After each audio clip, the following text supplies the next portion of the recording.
Many of us remember Concorde flights from decades ago with their famed supersonic boom, breaking the sound barrier, taking travelers across the Atlantic in less than 3 hours. Supersonic flight was always about more than just speed. It was about ambition and innovation and technological progress. But it came at a price. High production costs, rising fuel prices, environmental concerns, ultimately safety concerns. Fast forward several decades, and today, a new generation of innovators wants to revive the dream of commercial supersonic flight. To do so, they'll have to answer some questions. Is supersonic aviation commercially viable? Who stands to benefit?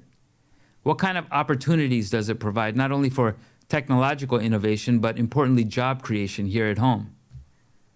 And how does one manage the environmental costs, the noise pollution costs that are clear downsides?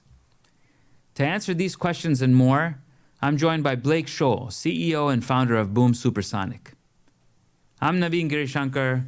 Welcome to this episode of Betting on America.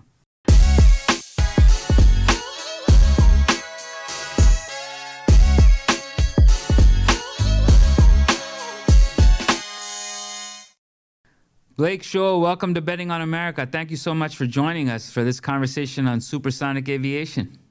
Thank you for having me, Navin. Good to be here. I've been looking forward to this. I was a young man, I should say, when Concorde was flying, and I had the opportunity to fly on it a few times. And what was striking was just the experience of being able to go across the Atlantic in 3 hours or less, or 3 hours if I recall. Now, you are part of this new generation of American innovators that are trying to revive commercial supersonic flight. So tell us about Boom Supersonic and how you're approaching this challenge in this day and age. Yeah, it's a really bizarre thing in the history of technology to have something and then to lose it and go backwards. And in 1969, Concorde flew supersonic. That was within months of the first moon landing. And I think if you had stopped somebody in the street and said, imagine the year 2025, what do you think space exploration is going to be like? What do you think travel is going to be like? I don't think you could find anyone who would say, well, you won't be able to go to the moon and you won't be able to fly supersonic. And yet that's where we are. And I think we can talk about how that happened. But what we're working on at Boom is setting that right. In a certain sense, picking up where Concorde left off, or maybe in a different sense, doing what it should have been, and bringing back supersonic passenger air travel, but doing it in a way that's going to actually change the way millions of people and ultimately everybody travel. So our first airplane that we call Overture is profitable for airlines at about what people pay in business class today. That's tens of millions of passengers. So imagine you could leave London 3.5 hours to New York. Also, we've solved sonic boom, so it's 3.5 hours from New York onward to San Francisco. Amazing. So tell me a little bit more about what Boom is bringing to supersonic flight that we didn't have before, because there are some technological innovations in your airlines or in your flights that we didn't have before. That's right. I mean, if you think about Concorde, here was a 100-seat airplane, mind you, 100 uncomfortable seats that adjusted for inflation cost $20,000 a ticket to fly on. And right there's the real problem. $20,000 a ticket, that's royalty and rock stars. And especially in 1970s, 1980s, there wasn't nearly enough international travel to fill those seats. So here we had an airplane that really only flew on a couple of routes. Mm-hmm. It was only affordable to a tiny number of people, so it didn't change anything. And what we are leveraging is 50 years of basic progress in aerospace technology to turn it into a new generation airplane that, unlike Concorde, can reach a mass market. So think, 3.5 hours across the Atlantic, but more like a $5,000 ticket, which is what people pay in business class today. Mm-hmm. And now over time, we're going to continue to innovate and bring the cost down. We want to make this available to everybody from the president on down to families. But we're right in the backs of lots of fundamental innovation, carbon fiber composites instead of aluminum, turbofan engines that are clean, quieter, radically more efficient, aerodynamics that are optimized in a computer simulation, not in a wind tunnel, and then being able to do away with things like that droop nose that Concorde was so famous for and replace it with digital technology. Amazing.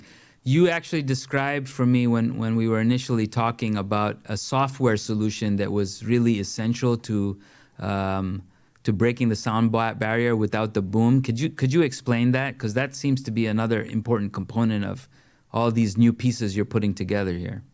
Yeah, it's huge. I mean, for 50 years, sonic boom has made out to be this boogeyman that is, on one hand, theoretically obnoxious, and on the other hand, theoretically like next to impossible to solve. And it turns out neither of those things are really true. The solution for sonic boom is primarily software. Yeah. We haven't invented a ray tracing algorithm that takes in current weather data and basically tells you how to fly a supersonic jet such that no boom reaches the ground. And it operates on the principle of refraction. Basically, you control the speed and the altitude, and as the boom comes off the airplane, it comes off at a shallow angle, and it makes a gigantic 30,000 feet tall U-turn in the atmosphere that never touches the ground. So there's a boom, but nobody ever hears it, and that allows you to fly up to 50% faster than you could on a Boeing or Airbus today. Absolutely no audible sonic boom. So that's what we'll do over land, make sure there's no boom for anybody to hear. And then over water, we can fly fully 2 times faster. So that's why it's 3.5 hours across the Atlantic and also 3.5 hours across the country. Fascinating. Now, are you actually flying planes that do this and that you're Yes. demonstrating this? Wow. Tell us more. Yes. And we've broken the sound barrier 6 times earlier this year with the very first airplane to do that built outside of a government or military. So that's this airplane here. It's called the XB-1. Yeah. It is about 70 feet long, a 20-foot wingspan. This is the first supersonic jet built outside of a government or military. It broke the sound barrier 6 times, Yeah. each time without generating an audible sonic boom. That is fascinating. Wow. You describe all of these components and these new elements that you're pulling together in this current version of supersonic flight, your Overture aircraft. But you said something else, and I'm going to quote you because I love this, and I want you to elaborate on this. You said, the most exciting things about supersonic will be the second-order effects that we're not smart enough to predict or imagine. But what happens when this increased connectivity, increased accessibility comes out for millions of people and eventually billions of people? What do we do with that? What do we create? So what did you mean by that? Yeah, well, I think to a first order effect, if you cut flight times in half, people are going to save a lot of time. And of course, time is the most valuable resource we have. It's the one resource that can never be made renewable. And that alone is pretty great. But I think that massively underestimates the story, because when we break down the barriers to traveling around the planet, what we're going to find is there's a lot more travel, and that enables things that we're not smart enough to predict or even imagine. And I think the best way to see that is to look backwards and study what happened last time we had a doubling in speed. And so that happened in the 50s and 60s when we went from the propeller age into the jet age. And it's really the best analogy here. So some examples. Before the speed of the jet, basically nobody went to Hawaii. Mm-hmm. Why? Because even from the West Coast, it would take 15 or 20 hours. And that's too much of a barrier. You had to be really rich, not just in money, but in time to afford to go to Hawaii. In the first 10 years of the jet age, travel to Hawaii went up 6-fold. And then we had double-digit growth for the next few decades as people built hotels and resorts and tourist attractions, and there's more reason to go. Mm-hmm. Another example, sports. If you look at the map of Major League Baseball, same thing true for really any major sport. For the first 100 years of baseball, it was confined to the northeastern U.S. Mm-hmm. Why? Well, baseball games there's 160 games in a season, and you just can't afford to spend too much time in transit to get the teams together. And then within 6 months of the first regularly scheduled transcontinental jet service, the Brooklyn Dodgers moved and they became the LA Dodgers, and then the game spread coast to coast. So the fact that we have national sports leagues was enabled by the jet. Yeah. Or here's another example, Nike. There's a connection between Nike and jets. What is it? I discovered this by chance reading Phil Knight's memoirs. Yeah. The story is not well told. Phil took a chance trip to Japan after business school again in the 1960s, a trip that would not have been practical 10 years earlier with slower airplanes. And he fell in love with Japanese style running shoes. And Nike got their start importing Japanese style running shoes to America. So we have now global supply chains. We have vacations in other countries. We have remote offices in different places. Now imagine another doubling in speed. Instead of Right. a national sports league, maybe we've got a global one. Mm-hmm. Right? I was talking with somebody who works with the NBA, and they play a couple games in Europe every year, and they can actually measure the human impact of the travel time on the player performance. When they go to Europe, they don't play as well Mm-hmm.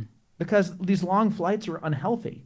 Right. Okay, if we make a flight to Europe like a flight in the U.S., all of a sudden we can go to Europe, we can play, we can be healthier. Yeah. We can have global sports leagues. We can have a lot more, and there are going to be a lot of other things that smart people are going to go invent when the world is effectively a smaller place. But as humans, our world became a bigger place. Yeah. I mean, that's a great way to think about this and like work through in your mind what the spillovers could be. And we have the experience of the past 70 years of what's happened. Now, there is this perennial question whenever you have something that is initially, let's say, closer to a luxury good and not available to everybody. There are always these questions like it's only a few that will benefit, and then over time it diffuses and becomes more cost effective and more people can benefit from that. How did that happen with the jet age, and how do you see that happening with supersonic flight? It happens with virtually every new technology, right? Like cell phones started as car phones at exorbitant prices for a tiny number of people. Cars, similar story. Electric cars, similar story. Computers. I mean, if you had to be the government or a bank to have a computer, Yeah. and now and I think we've probably lost count of how many computers we have now per person. Yeah. Um, and I'm a believer in trickle down innovation, and Yeah. the way it works in most cases is innovation goes to a small market of people who are most able and motivated to pay for it. And then as we scale, the cost comes down and it becomes available to everybody. And so, I think the way supersonic should have started was actually with a supersonic private jet. We should not have built a 100-seat uneconomic supersonic airliner in the 60s. We should have built a 5 or 10-seat supersonic private jet in the 70s. That would have kicked off an innovation cycle, and we'd all be going Mach 5 by now. Yeah. And the fact that we blocked trickle down innovation is why we've had a 50-year hiatus in progress. Yeah. Well, actually, if I tease out what you've said there are different pathways for diffusion of these technologies that will create spillovers on innovation, job creation, and so on and so forth. And it's not just one path. You look in the rearview mirror and you say it was just one path. But in fact, at that particular moment in time, there are different options, different pathways. And I believe what you're saying is you got to be open to different pathways to achieve that. Yeah, I think markets find a way, Yeah. and I'm a big believer in letting markets find the way, and Yeah. Adam Smith's invisible hand guiding it in a good way. And and when we put handcuffs on Adam Smith's hand, we get bizarre results. Yeah. Like both. One of the things that just is a very controversial opinion I have. I think both Concorde and Apollo were fundamental mistakes and should not have been done. And I think Concorde killed supersonic flight, and I think Apollo killed space exploration. And I go to these aerospace conferences where people expect to treat me like a hero, and I say that, and I get stoned. But I think that the thing we have to remember is both of those things were heralded as progress, and yet 50 years later we can't go to the moon and we can't fly supersonic. So what happened? And I think what happened was we got very confused for how we drove innovation, and we let governments fund it and governments spec it without any kind of commercial constraint. And the result was, we did Concorde, what was supposed to be economic, but very clearly nobody thought it through. It made no sense to have a $20,000 ticket on a 100-seat airplane in the 70s. Yeah. No, makes no sense, right? No, which is why when the subsidy for Boeing to create a supersonic airplane got canceled, they canceled the entire program because they knew it made no commercial sense. And Apollo didn't even try, right? Like obviously there was no business model for landing on the moon in the 1960s. And I think I think in both of those cases, we could have gone a little bit slower up front, but had a massively different long-term result Yeah. had we let Adam Smith be in the driver's seat. Yeah. So you raised so many points there. Let's come back to the question of policy and government in a minute. You talked about, your own views on the evolution of these types of technologies and what the drivers are. And I'm a believer in markets as well, and particularly their role in innovation and diffusion. And then your own kind of journey into this whole space. Now, I don't know if you're an engineer or if you're a jet propulsion engineer or a supersonic engineer, but how do you get into this? Like, let's just take a minute to understand your personal involvement in this. This is very interesting. Well, it became a bit of a joke in January when we broke the sound barrier for the first time, because my last job before Boom was I was a product manager at Groupon working on internet coupons.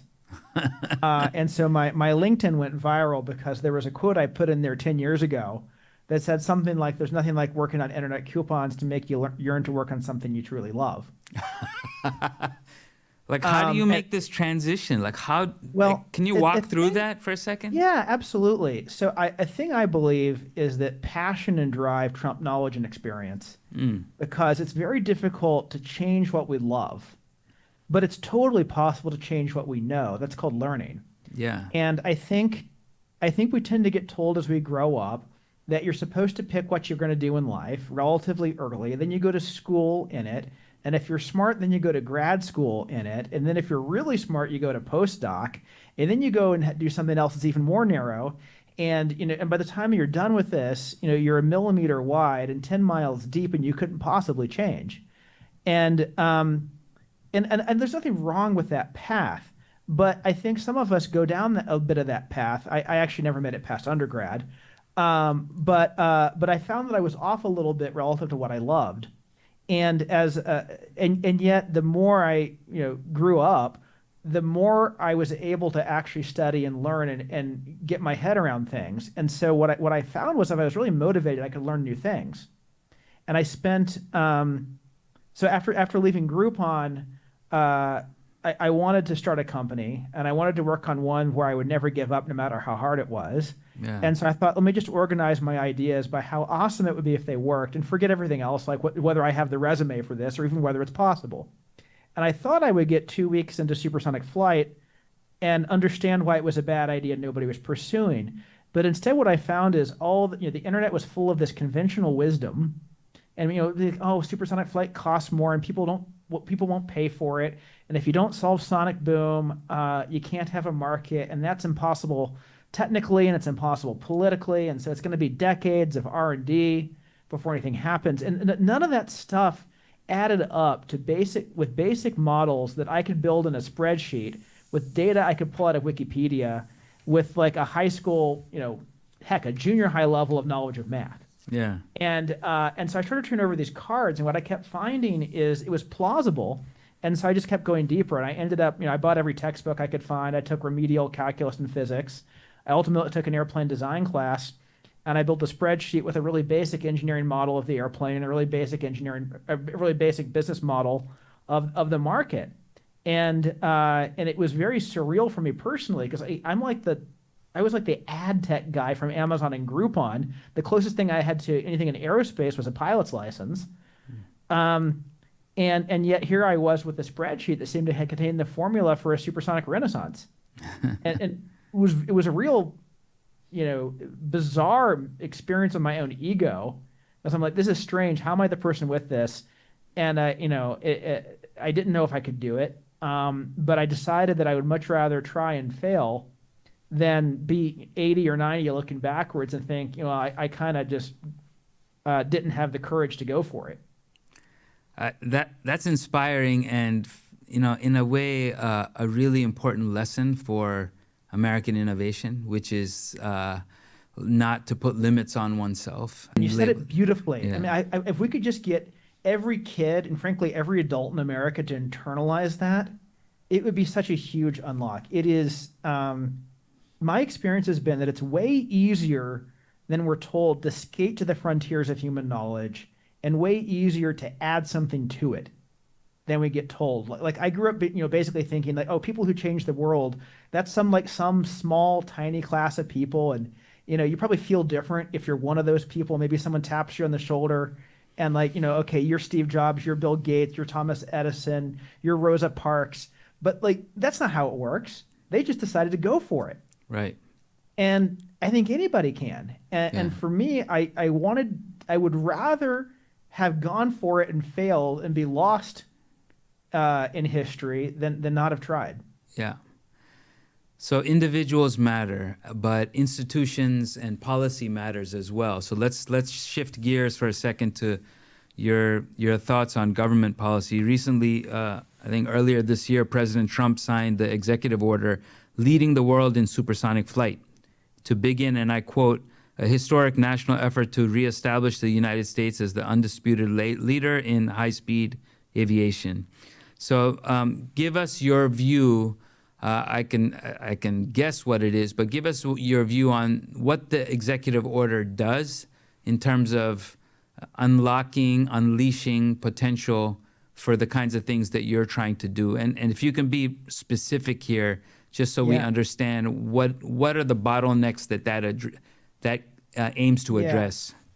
Well, I think regardless of where you stand politically, this is something to be really excited about. Yeah. Because it reverses 52 years of a literal ban on progress in flight. If you look at the Wright brothers through the jet age, what made every generation new airplanes different is it flew faster than the last one. And then in 1973, we put on the books a literal prohibition on flying past the speed of sound. And it should have been a ban on bad sonic booms, but instead it was a ban on speed. And what that meant is the way supersonic passenger flight would have started was not allowed. And we talked earlier about this idea of trickle-down innovation, and I think this would have been a great example of it, because so in Silicon Valley, people talk about what's called minimum viable product. What's the smallest, simplest thing that's useful that you can ship? Yeah. And then start innovating on top of that. The minimum viable supersonic passenger jet would have been a small, maybe 5 or 10 seat supersonic private jet with just enough range to be able to fly from, say, Seattle to Miami. It's about as far as you would need to go. And that, by the way, that small airplane would have been much easier to make quiet than a big one. And it would have been for a small number of people whose time is most valuable. But a bunch of problems that got solved on that airplane, and then there'd be a bigger one, and then there'd be a bigger one, then there'd be a faster one, and then our kids would be going Mach 5 and taking it for granted, which is exactly what happened with computing, right? We went from the mainframe to the iPhone in a similar time period, but in aviation we kind of never got past the speed of the 707, which is like right under the speed of sound. And so that 1973 regulation resulted in there being no progress in speed. And frankly, I think there's a connection to just the gradual undoing of the American aerospace industry. It's not good for America. It's not good for the future. And well, how did it happen? The story's complex. A lot's been said about it. But I think one of the things that's underappreciated is when there is a policy ceiling on innovation, the most innovative, most talented people don't even want to work in the industry. Okay, I think that's a really good point, which is that there isn't an enabling environment, there isn't an incentive to actually get great talent to come in there and innovate and come up with new approaches. And I think that's generalizable to different companies, including that's right. Yeah. That's right. I think how we inspire young people really matters. Mm-hmm. And all of us have sort of an inner 5-year-old. Yeah. That would just be dazzled by getting to work on something. And for me, my inner 5-year-old would have loved to build a supersonic jet. Yeah. And that's not everyone's inner 5 year old, but we all have that. And if we've canceled or blocked some portions of what's possible, Right. that restricts where people go and what they work on. Yeah. Great point. So there's all these benefits from having great talent come into innovative companies and really push the frontier. There's another set of issues, and I just wanted to raise this with you because we are now in an era of reindustrializing the United States. And I think there are important questions when you have a global value chain like the one that is underpinning the building of aircraft. How do you think about reindustrialization at home or in the U.S. when it comes to the aircraft that you're building? Yeah, well, I think just to kind of capture where we are today, I think we're all aware that U.S. manufacturing got hollowed out, textiles Right. left, electronics left, home goods of all kinds left and went to Asia, and there's been these Herculean efforts recently, like exemplified with the CHIPS Act, to try and bring semiconductors back because we realized like what a national security problem it was for high technology or really manufacturing in general to have left the country. And once it's left, it's hard to get back. Right. And with aviation is the one thing that hasn't left yet.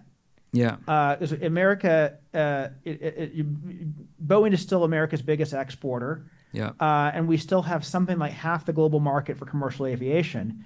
And yet, if we watch what's going on in China, um, but China has cloned the 737. They're Yeah. working on a 787 clone, and they've announced they're going to do supersonic too. Yeah. And so, if we don't invent and build the next generation of commercial airplanes in America, it's not hard to tell what's going to happen. It's going to be the same thing as chips, and it will be every bit as significant, if not more, for national security. Why? Something people don't realize is 25% of all airplanes in the Air Force inventory are modified commercial airplanes. Yeah. Where do we get our tankers? They're modified passenger jets. Right. Where do we even get some of our spy planes or command and control planes? They're modified Gulfstreams or Boeings. So if we're not inventing and building the next generation of commercial airplanes here, we don't have the next generation of military airplanes, and that's scary. So Yeah. if I bring it back to the policy thing, okay, why does reindustrialization matter, and how do you think about that relative to the law of comparative advantage? And I think there's a fundamental thing we have to recognize. Like, imagine for a second that I don't know, all hard manufacturing moved to California, and all software moved to, I don't know, let's say Tennessee, right? Would that be a problem for America? Yeah. Not really. Like, there's comparative advantage. It's all kind of okay. So what's the difference between California and China? Mm-hmm. Well, it's the CCP, and it's the fact that China's not a free country. And I think if we had a global division of labor between free countries, well, that's all fine and well. We've got an economic competition. We should try to win, but it's an economic competition. It's all fun and games, and we can high five each other at the finish line. Yeah. But what we have is, not just an economic competitor in China. We have a not free country, and that's fundamentally a threat. So for that reason, we got to be very careful what we let leave the U.S. and just saying, hey, free trade will get abused that way. We can't quite do it that simply. Right. All very good points, and I want to ask you two things here. First, let's just drill down into the U.S. industrial base and reindustrialization. For Boom and your aircraft, what are you doing, and what are your plans for maximizing opportunities to build at home? Yeah. So we're going massive vertical integration, and we're taking control of our own supply chain, and we're inventing not just the airplane, but how we make it. And I'm very proud of that. This is an American-made airplane. We're likely to have some suppliers on it from other countries, free countries, America's allies. Yeah. But we're vertically integrating, and we're inventing the next generation of manufacturing here. And the supply chain has really been, I could tell stories about this. The supply chain has really been hollowed out. It's much harder to build things in America. Yeah. And I think that there's a major reason and a minor reason. The minor reason is talent that's been sucked out of the U.S. and moved to Asia. Yeah. That's the relatively easier thing to fix because we can either relearn or, better yet, we can just invent the next generation of manufacturing. The harder thing is back in the policy world, which is we've made it really difficult to build in this country. Yeah. Like we built a 180,000 square foot manufacturing facility in Greensboro, North Carolina, Yeah. and it took longer to get the building permit than Right. it took to build the factory. Right. We built the factory in 12 months. It was 18 months to get the building permit. And I talked to my CEO friends, and they say, "Why are you complaining about 18 months? Mine took 5 years. You must have had it good." Yeah. And we got to get out of our own way. Yeah. Yeah, and I think permitting reform and the various aspects of that whole agenda clearly has bipartisan support, something that Yes. I think is important in a number of areas, including the ones that you're mentioning. Let me ask you something around this. What are you doing with respect to 3D printing or other advanced technologies, and do those feed in any way towards a cost advantage to doing stuff at home, or at least We've got some great addresses stuff to talk that? about there, but I'd love to touch on permitting reform since you mentioned it. Please, yeah. I don't think we're thinking big enough on permitting reform. Okay. Imagine if imagine if our commutes worked like our building process. Yeah. We want to go to the office this morning. Well, we need permission before we go. We have to show somebody our exact plan, what turns we're going to take, what speed we're going to drive on every road, and then we need a little stamp before we can actually leave home. Yeah. Like we could literally not go to the office if it was like that. Right. And yet that's how the way it works on the roads is we've got well-established rules, and if you break them, then you're in trouble. Yeah. But if you follow them, it's just go. Yes. And I think we've managed to have a permission-based system when instead we should have an enforcement-based system. And if we make that pivot, we're going to find a lot of things where we have permitting. We just don't need it at all. We just need enforcement. And I think Right. that can be enormously liberating. Yeah. And it won't result in any loss of safety or quality or any of that. I think it could be much, much better. Now, Yeah. I'm happy to talk about the advanced manufacturing technology too. Yeah, I mean, let's put it under the context of, like, are there other cost disadvantages to building in the U.S. that we can address, like the cost of labor and other such things? Can you walk through that? Yeah. Then like, how can we get ahead of that, including through robotics and advanced manufacturing and other technologies that we use on the shop floor? Yeah, I think it's well established we've got a labor cost disadvantage in this country. And I think if you ask why, there's no one answer, but if you could imagine making a pie chart of labor costs, you're going to find there are two big slices called education and healthcare. And I think everyone understands that we don't do that terribly efficiently in this country. And if we can manage to get better at the big slices of labor costs, then labor costs can come down. That's one whole thing to attack. That's pretty difficult Yeah. to do. The other part of it is, well, let's get more leverage in how we use our labor. And I think that's probably, I'd love to see the country go down both paths in parallel. Yeah. But here's an example. It takes 18 months to get a new engine turbine blade built. Yeah. Why? Well, the first half of that is just to build the tooling. By tooling, I mean the high precision industrial molds you use to make these things. Well, why 9 months? Is someone really sitting there for 9 months to make a mold? No. 6 months of that plus is just waiting your turn in line. Why? Because we let the tooling industry go to China. And if you throw a baseball, you're going to hit a tool or design engineer. And in the U.S., there's only a handful of people, and they're booked out the wazoo. Okay, so let's redesign manufacturing so it's not needed at all. So our process that we're using to build the highest tech components inside our custom jet engine is very tooling light. We either don't use tooling at all because we just 3D print, or we 3D print the tooling, which means we delete 9 months of delay and turn it into about 24 hours. Right. And so I think that one of the fundamental things for how we reindustrialize this country is not to try to pull back everything we lost, although there's nothing wrong with trying that. It's to invent the next generation and leapfrog and heavily leverage automation so that our labor cost disadvantage doesn't matter as much. Yeah. And then I think that's, if we do that, it doesn't matter that we have a quarter of the population of China. It doesn't matter that our labor costs are higher. We can run circles around them. Right. Yes. So let's go back to the question of costs and the costs of actually operating supersonic flight. Yes, the big problem with Concorde was it wasn't worth the cost. $20,000 for a fast flight in an uncomfortable seat wasn't worth it, except to a tiny number of people. Right. And for this to work economically, it has to be worth the cost to the passengers that are flying on it, and it has to be worth the cost to the airlines, meaning they got to be able to sell the tickets for more than the plane costs to operate. Right. And so when you go faster, the number one challenge in cost is energy consumption. And that's why we've worked really hard on energy efficiency on Overture. And it's a big leap forward from Concorde. Yeah. And there's going to be second, third generation supersonic that'll be another leap forward. But the thing that a lot of people overlook is what I call the speed dividend. When you go faster, you can accomplish more with the same airplane, the same pilots, and the same cabin crew. In fact, those costs are proportional to hours. Maintenance, that's proportional to flight time. Even food, you don't eat as much on a short flight as you do on a long flight. So if you go faster, the cost can come down. And I think ultimately, it's about creating an overall product experience that's worth what it's costing. And so Overture version 1 is going to be a flight twice as fast for a similar fare to what people pay in business class or first class today. And that's going to keep coming down. Where does it settle out over time? My expectation is it probably settles out being a little bit more expensive than economy in the end, but for an experience, it's far better.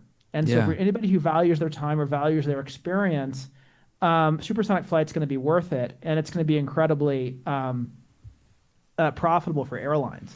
So you're assessing that supersonic flight, with all of the improvements that you cited, will be as cost-effective or more cost-effective than subsonic flight? So in the first generation Overture, it is cost competitive with subsonic business class. Okay. And then there's going to be a second generation, a third generation. The costs are going to keep coming down. The airplanes are going to get bigger. But I do think it will be a little bit of a premium experience. Yeah. It's not going to be for Ryanair or Southwest. Right. But it might. And you wouldn't expect it to be. Yeah. Right. And by the way, I don't think that's an experience that most people want. Right. It's a very strange thing in aviation. People in aviation say no one will pay more for a better experience. But why? And by the way, that's unique in the economy, right? By the way, first off, it's not completely true. You've got first and business class. Some people are paying more for a better experience. Yeah. And yet, if you look at every other area of the economy, or even every other area of travel, like hotels, restaurants, you can pay any amount you want for an experience you want. And there's a whole thing between the Four Seasons and the Motel 6 and lots of things in between. And yet at air travel, we don't really have that. And I don't think that's inherent. I think it's an artifact of how the industry is developed. And I think with supersonic, we have a chance to kind of reset the passenger experience bar upwards. Yeah. I mean, one way to think about this is flying is the most inspiring experience you can have as a human. Like, here we are hurling down the runway, ever accelerating to hundreds of miles per hour, in near complete safety. And then we're able to look out the window down and we're able to see the natural beauty of the planet. We can see everything we've built as humans, roads, bridges, twinkling electric lights. And we're able to do that on the most amazing thing that humans have ever invented. And we get to do something no bird could ever do. Yeah. And yet we've turned that into an experience that most of us hate and dread. Well, certainly something we take for granted, but when you look at it and everything that goes into it, it's something really to be marveled at, as you say. Couple of other questions for you. You hit on China. You raised a really good point about their own significant acceleration on different types of aviation, including supersonic. And I think the company is called Comac in China that's developing their own supersonic flight. Could you just give us a double click on what they're doing and the nature of the competition? Obviously, the implications for civil-military fusion are real, but give us a window into that from where you sit. Yeah, so you can think of Comac as like the Chinese Boeing, or maybe it's really better thought of as the Chinese Airbus, because it's really a branch of the CCP. It's part, this is a piece of the government in effect, and they are doing what China has done in every other branch of industry, which is starting by copying with Western partnerships, then learning to make it homegrown, and then leapfrogging. And so the COMAC right now is shipping something they call the 919, which is a 737 clone, by the way, enabled by Western engines. What are we doing? I imagine a lot of people watching this have read Apple in China. If they haven't, I'd highly recommend it. It's the story of how China kind of took over the electronics industry, and they're running the same playbook in aviation right now, and it will have the exact same results unless we do something different. Yeah. Like there was a headline a couple weeks ago about how Airbus is now going to start assembling A320s in China. Yeah. What are we doing? Yeah. Yeah. The result is you don't have to be a genius to know that that's not going to end well. Well, listen, this podcast is very much trying to understand the drivers of U.S. technology competitiveness and, importantly, competition with China and the race across a number of advanced technologies. So it's really good to understand what they're doing in supersonic aviation, what they see the benefits of that are, because it's just good to keep that in mind. And I think you've shed some light on that. We obviously, if I understand it correctly, we have our own approach to technology innovation that's very much fitted to our system, the role of markets, the role of entrepreneurs, and the power of individuals, as you say. So I just wanted to use the opportunity to highlight your thoughts on that. And so I want to go back to where we started. You talked about, your own very interesting journey into this space. Now, you've actually been able to garner the interest of a number of investors for Boom. Several of them, and Bessemer Venture Partners, Y Combinator, Alex Garko. I can list several of these. I mean, it goes on. Sam Altman. I'm just really, Go really ahead. proud of the team that's backed us. Yes, excellent. So, how did you approach these investors? I mean, something's working here. I'd like to get your thoughts on private capital that you've invested, that you've attracted to Boom. Yeah, I mean, I think fundamentally, raising capital is it's like any form of sales, and people tend to think sales is like some form of trickery. Like if you use the right psychological persuasion method, then people will do what you want. And I actually think it's quite different. If we have something that's actually good for the other person, then all we have is a communication challenge. And supersonic flight is because, well, let me put it this way: because people are going to fly more when flights are faster, the market for supersonic is inherently bigger than the market for subsonic. So if we succeed at what we're doing, we're going to build a company that's bigger than Boeing and Airbus combined. It could be a first trillion-dollar aircraft manufacturer. So it's a really smart investment.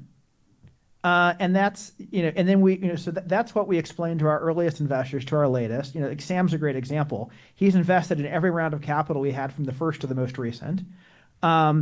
And we've just shown that, hey, the plan is working. We went from a blank sheet of paper to pre-orders from airlines to going and flying the technology and showing that it works and our team can pull it off to being ready to scale up, which is where we are now. Yeah. Yeah. Fascinating. And let me ask you, because when you're entering new fields like this, or now re-entering a field that, after many decades, there's been some combination, if you look at government policy, of either subsidies or tax breaks along with private investment to really drive growth. Are you either relying on, or do you aim to draw on either tax incentives or public subsidies to be able to achieve what you're trying to do? I'm grateful for some public support we've received. North Carolina put together a really generous package that helped bring the super factory to North Carolina. Yeah. Yeah. Keep going. But the vast majority of the investment has been private. Yeah. And I think that's as it should be. Yeah. I think a policy dialogue that's important to have is, if on one hand, if we embrace what I think we should, which is free market capitalism in the U.S., how do we handle it when we have a competitor in China that's not playing by the same rule book. Yes, And exactly. that can be manipulated. Yeah. Like the story of how tooling went to China is a good example of it. There was no respect for intellectual property in China. They ripped off Western design software. Because they ripped it off, they could do tool design much less expensively than it was done in the U.S. And as soon as one company outsources to China, then everybody has to do it because of the competitive pressure. And so if you kind of step back and don't do anything from a policy perspective, that allows a manipulative foreign actor to suck something important out of the economy. And so I think we have to deal with that somehow. I don't claim to know what the best answer is. You could look at subsidies, you could look at tariffs, you could look at various other kinds of policy tools you could use. I do think you have to do something, or else you just get abused. You hit the nail on the head when it comes to the threat of mercantilism, particularly from the PRC. But let me ask you something, because you mentioned tariffs. Like, we are in an era of major, let's call it renovation of the trading system, driven by the United States, in particular the tariff agenda by the Trump administration. But when you talk about the various components that are needed for you to build your aircraft here on home soil, I could imagine that the tariff agenda cuts the other way as well, which it makes it more challenging for you to be cost competitive, doesn't it? Um, there's been a lot of chaos around tariffs, right? Like they're up, they're down, they're left, they're right. And the way I look at it is to say, what's the policy intent, and are we aligned with the policy intent? And the policy intent is reindustrialization of America. And as I think as these things get fine tuned, my hope, my expectation is that the policy details get locked in alignment with that. And that there'll be some pain on the way from point A to point B as we work to be able to build more things in America. But I think at most tariffs are a short-term tool, because let's imagine the worst comes to worst and we're a shooting war with China. If we can tariff really highly in the U.S. to protect American industry from foreign competition, but in a shooting war you can't tariff your way to success, right? If we are not the lower cost producer of what we need to win the war, we're not going to win the war. Well, before right? we get to the hot war scenario, I just want to linger for a minute on cost competitiveness of U.S. industry and tariff agenda. Yeah. Because I hear your point about the goals, but let's just get very, very specific. Like, there are literal value chains you can map out where if you impose tariffs, whether it's on steel or aluminum or other things, and that's not just with China, but with any number of trading partners, including historic allies, Yeah. it becomes more challenging to produce in the U.S., not less challenging.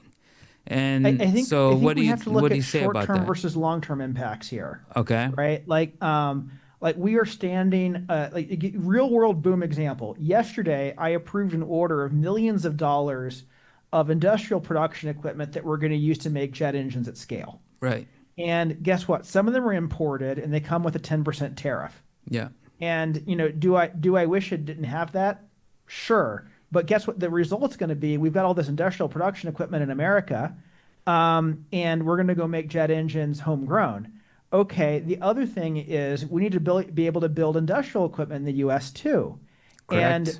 And so I think the tariff creates an incentive to repatriate the industrial equipment, and that's not going to happen overnight, right? Like these are complex industries. There are value chains that are well established. They're going to take time and cost to move. And and I think we start out sometimes with very blunt instruments, and my hope is over time we get smarter about the details. Like maybe industrial production equipment should be not tariffed the same way as a finished product should be. But I think we'll figure that out over time as we go through this process. That's certainly my hope. I hope so too. I hope we figure it out, because what strikes me as something that you and I share, which is a strong belief in markets and the invisible hand, the kind of, I should say, erratic and sprawling tariff agenda that we've seen seems to cut against a market-oriented approach. So I don't know. For me, like there is a question about the consistency of that approach with the desire to have cost-competitive industries in the U.S. But maybe I'm missing something. So you tell me. No, I mean, the best argument I know to make for tariffs is it is an accelerant, is a tool to accelerate an industrial transition that needs to happen. But let's talk about what the desired end state is. And my belief is the desired end state is we can make everything critical that we need in the U.S. and we can do it here at the highest quality and lowest total cost of anybody in the world. Certainly, anything that's important for national defense, that has to be true. Right. And you can argue about, like, is it okay if some goods leave the country and less critical industries, and I could argue both sides of that question. But we have to get to being the lowest cost producer of the best stuff at scale. And that's the real end goal. And tariffs might be a nudge that help you move that faster because they kind of put a weight on Adam Smith's hand. But the more important thing is that we get out of our own way and we look at what really drives those costs. And a lot of them are very influenceable through policy, like the whole permitting conversation we were having before. Yeah. Permitting is a huge driver of cost. Yes. And we have to fix that. Yeah. Is if we have to go through our own red tape to build things here, it doesn't matter how high tariffs are. It's still going to be a problem. Blake, thank you so much for joining and generously sharing your insights. We're going to be watching supersonic flight in the U.S. going forward, and importantly, what you're doing with Boom. And thank you all for joining this conversation with Blake Scholl of Boom Supersonic. You can find this episode of Betting on America and more on CSIS.org, YouTube, or wherever you get your podcasts. This is Navin Girishankar reminding you that everyone has a role to play in winning the tech race.